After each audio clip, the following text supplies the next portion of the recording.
ఫాల్గుణ మాసంలో హోలీ పండుగకు ముందు వచ్చే శుక్లపక్ష ఏకాదశిని అమలక ఏకాదశి లేదా అమలకి ఏకాదశి అంటారు. దీనినే ధాత్ర ఏకాదశి అని అంటారు.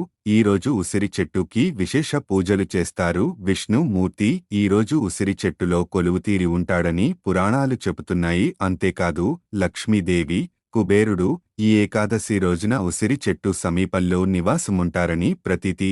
ఈ ఏకాదశికి సంబంధించిన కథని చూసినట్లయితే చిత్రసేనుడు అనే రాజు, ఆ రాజ్యంలోని ప్రజలు క్రమం తప్పకుండా అమలక ఏకాదశి వ్రతాన్ని ఆచరిస్తూ ఉండేవారట. ఒకసారి వేట కోసం అడవికి వెళ్లిన చిత్రసేన మహారాజు దారి తప్పి రాక్షసుల చేతుల్లో చిక్కుకుంటాడు.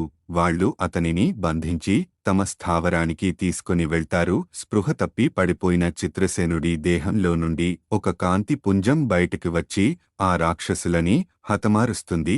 కొద్దిసేపటి తర్వాత స్పృహలోకి వచ్చిన చిత్రసేనుడు తన చుట్టూ 10 ఉన్న రాక్షసులని చూసి ఆశ్చర్యపోతాడు. నువ్వు చేసిన అమలక ఏకాదశి వ్రతం వల్ల నువ్వు సురక్షితంగా రక్షించబడ్డావు అని ఆకాశవాణి పలుకుతుంది.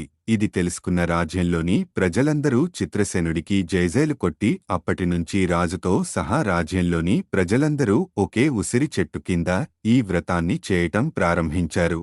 ఈ ఏకాదశి రోజున భక్తి శ్రద్ధలతో ఉసిరి చెట్టుని పూజించిన వారికి సకల సంపదలు కలిగి దేహాన్ని విడిచాక మోక్షం లభిస్తుందని ప్రగాఢ నమ్మకం. అవకాశం ఉన్నవారు ఉసిరితో చేసిన వంటకాలు తిన్నా, ఉసిరిని దక్షిణతో కలిపి బ్రాహ్మణులకు దానం ఇచ్చిన విశేష ఫలితాలు లభిస్తాయట.